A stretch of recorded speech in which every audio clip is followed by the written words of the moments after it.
Olá, saudações, salute a tutti.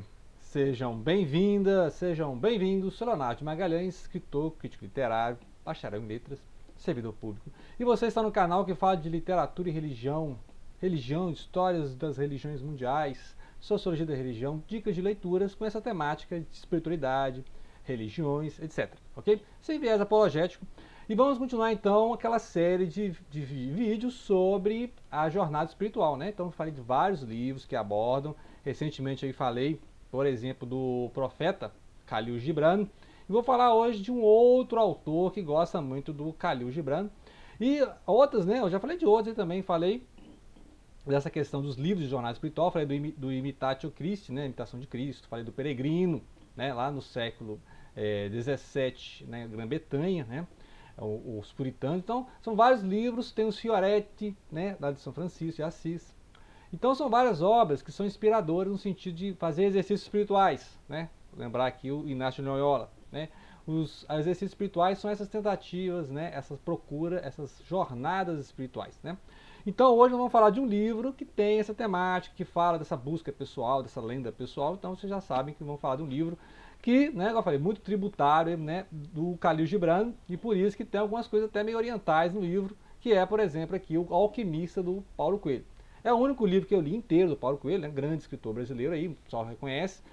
Não é, né, se não é muito a minha praia, não conheço muito Paulo Coelho, já li trechos de várias obras dele, tem um monte de livro dele, né? Mas esse foi o único que eu li completo, estou relendo completo, né? E tem um valor literário, sim, tem um valor literário, algumas pessoas não gostam, outras amam, outras aqui é o melhor livro do mundo, tal.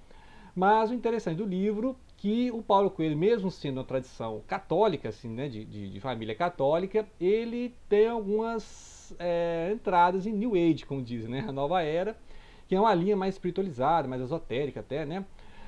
E aqui uma coisa de filosofia também, de inspiração islâmica, né? Então, oriental. As cenas onde acontece aqui é o norte, é o sul da Espanha e o norte da África. Então é cheio daquela cultura mourisca, né?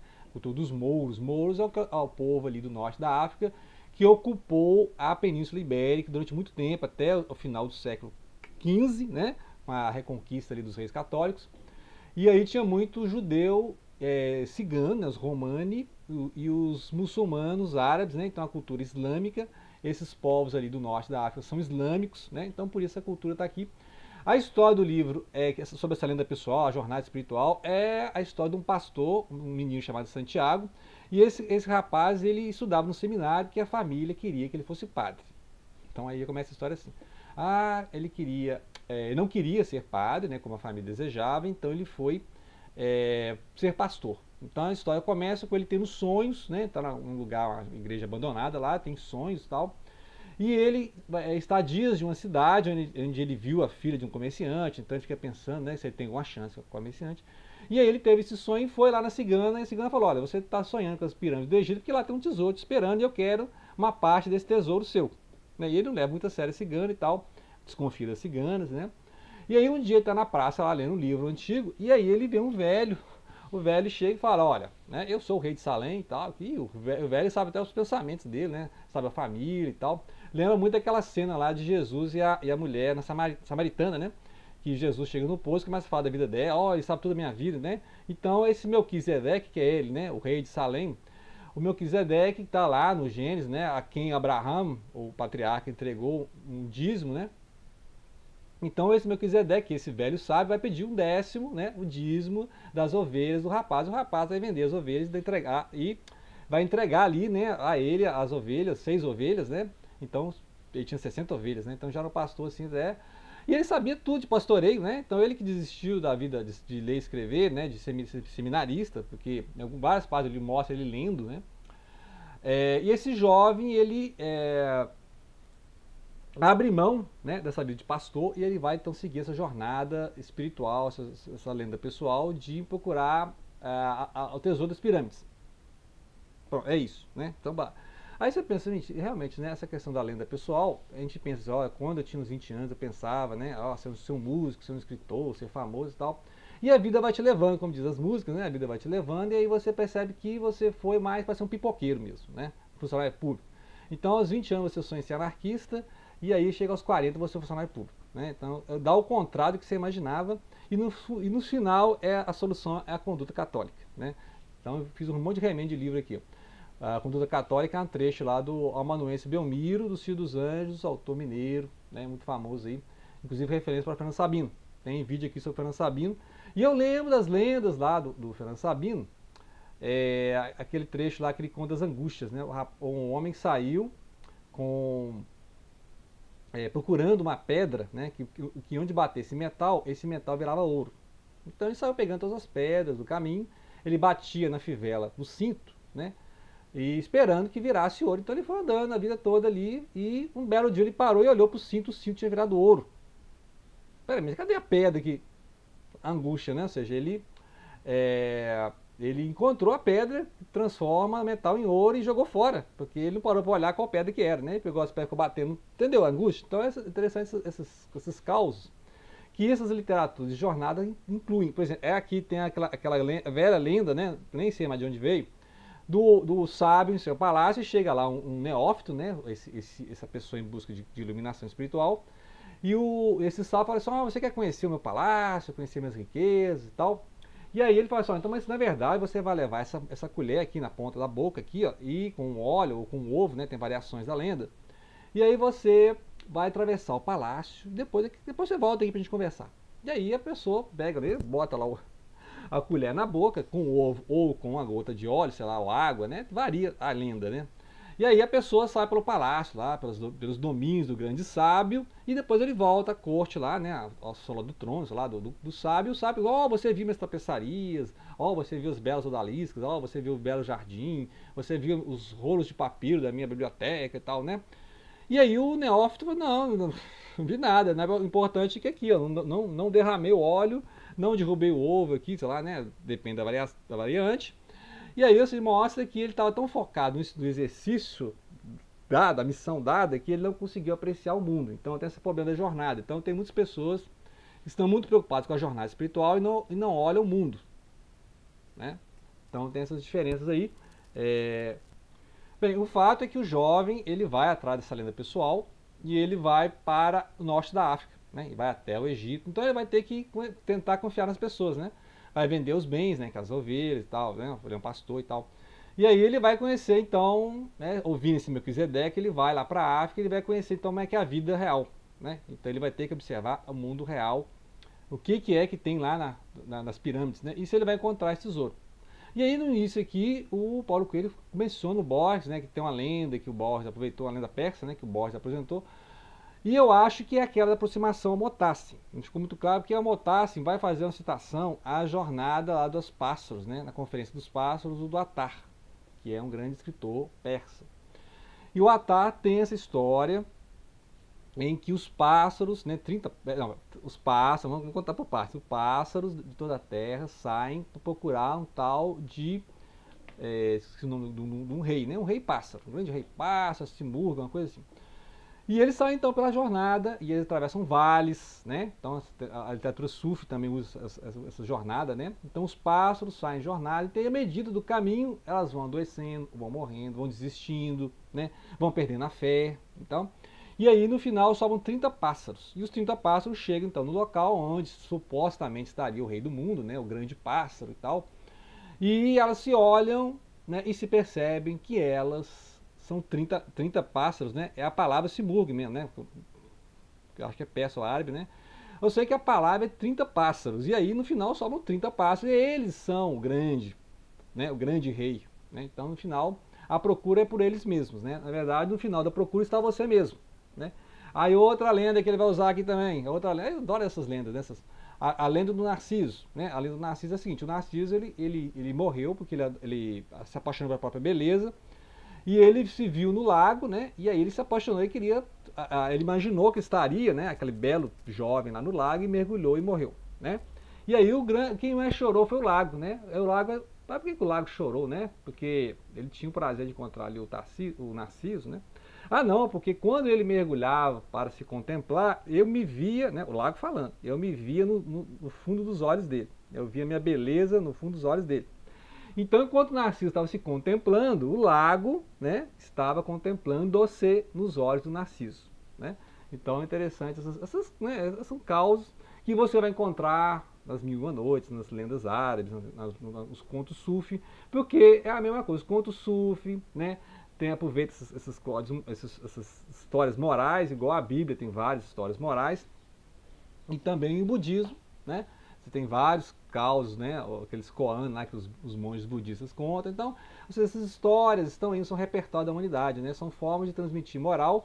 E, como eu falei, a Bíblia está cheia disso, né, o Tanar, a Bíblia cristã, as parábolas de Jesus, né, então, são ensinamentos, e é isso que o Paulo Coelho quer condensar aqui nessa. Então, assim, tem um valor literário? Tem um valor literário. Tem um valor espiritual? Tem um valor espiritual. O que é a questão aqui? É a jornada espiritual. Aí você pode imaginar assim, mas peraí, mas pelos próprios méritos, né? É autoconhecimento, é os próprios méritos. E aí fica a discussão se um católico deve ler o Paulo Coelho, né? Por mais que o Paulo Coelho tenha a tradição católica, seja de família católica, diga-se católico. Mas o grande problema que a gente pode falar assim, olha, mas o autoconhecimento, a autoprocura, né? Você independe da graça divina, né? Então, porque a Bíblia fala que Jesus fala, né? Sem mim nada podeis fazer, né? Então, deixa claro que essa é a diferença, por exemplo, do cristianismo e do budismo, né? Aqui no canal já falou várias vezes do budismo, aí. Tem vários vídeos de filosofia budista, né? Leio bastante a filosofia budista, mas por que eu não sou budista? Vamos lá, hashtag, por que eu não sou budista? Porque essa questão pelos próprios méritos, né? Pelos meus próprios méritos eu vou iluminar, porque essa é uma característica budista, né? Você vai despertar o seu Buda interior, né? A sua natureza búdica, e você vai se iluminar e vai atingir o Nirvana pelos seus méritos disciplinares, né? Você vai ser um yogi, vai praticar yoga, igual o Buda praticava. Inclusive tem escola Yogacara, né? Que o pessoal ainda segue essas práticas mais psicológicas, mais meditativas, assim. E aí você vai se iluminar. Então essa é a ideia do autoconhecimento. E essa é a ideia da New Age também, né? Do esoterismo é sempre isso. Vou queimar um incenso, vou fazer uma peregrinação, vou andar a pé, Santiago Compostela, né? Como se essa disciplina, esse mérito, essa obra fosse a sua salvação. Então vou subir de joelhos a igreja, né? As escadarias da igreja matriz. Mas é meu próprio mérito, né? Se eu não tiver a graça divina, né? Sem mim nada podeis fazer, lembra de Jesus. Se você não tiver a graça divina, a comunhão do Espírito, você terá acesso à salvação, né? Você se iluminará pelos seus méritos, você alcançará a salvação pelos seus méritos, né? Então, não é só as obras, é a fé e as obras, né? Então, algumas crenças só que a fé, você basta crer que você será salvo, você não precisa fazer nada, né? E aquelas também que você tem que demonstrar pelas obras, fazer bastante obra. Então você tem várias correntes aí religiosas em que está muita ênfase à obra, né? Fazer bastante caridade, fazer bastante obra, né? Se dedicar, e aí você vai ter aí você vai conseguir ser salvo, né? Então é interessante essas questões que eu, ao ler o livro, reler o livro, né? Eu vou percebendo além dessas características literárias, né? Então a característica literária é um bom personagem, tem uma boa escrita, é um livro muito simples, não tem nenhuma pretensão de Nobel da literatura, né? É muito simples, igual o Siddhartha do Hermann Hesse, que é um livro simples, né? Em comparação com outros livros que o Hermann Hesse escreveu, igual o Lobo da Steppe, igual aquele lá, o jogo das bolinhas de vidro, o Hesse, quando escreveu o Siddhartha, fez um livro simples, né? Uma leitura simples, você senta e lê, né? Então, o Alquimista, numa tarde, você senta e lê. Tá? Não tem segredo nenhum, não é um livro difícil, é um dos livros mais traduzidos, mais de 80 idiomas, né? Esse livro dos anos 80 e fez maior sucesso nos anos 90 e 2000. Então, assim, eu recomendo para essa temática da jornada espiritual. Agora, tá tudo certo aqui? Não. Né? O universo não conspira porque você quer, porque aí fica meio teologia da prosperidade, né? Que eu tenho que ordenar para Deus, para que não funciona assim, né? Deus não está por sua conta. Né? Então algumas pessoas acham que pode dar ordem para Deus, vou dar o dízimo aqui, agora eu vou exigir de Deus, né? Não é assim que funciona. Eu andei a pé até Aparecida, agora eu vou exigir de Deus. Não é assim que funciona, né? Isso cheira a paganismo, que você tem que fazer uma oferenda e aí o Deus, né, a deidade vai te atender, né? Deus não tem obrigação nenhuma de te atender, né? Então tem essa questão também de, entendeu? As questões que podem ser levantadas, né?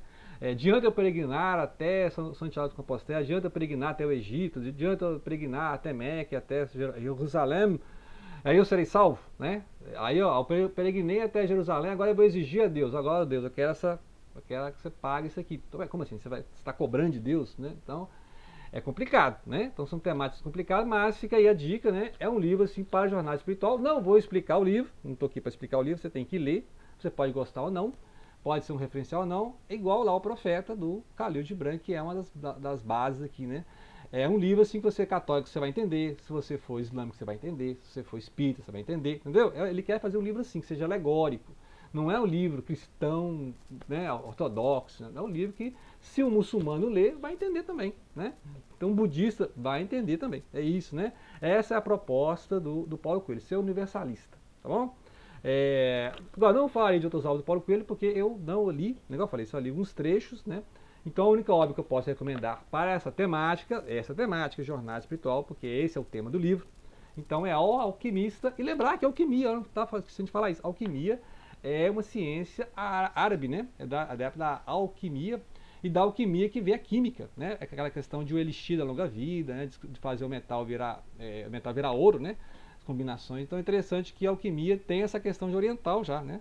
E aí depois foi para Cabalá, foi aí para o esoterismo, né? A Rosa Cruz, a maçonaria, aí tem, né? O Paulo Coelho fala aqui como é que foi a jornada dele para tentar ser alquimista, né? Mas aí a alquimia, na verdade, é uma coisa interior, né? O vitriol ali, né?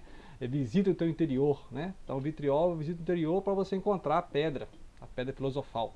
Na verdade, a jornada alquímica é uma jornada para dentro de si mesmo, né? Então o vitriol está dentro de você, né?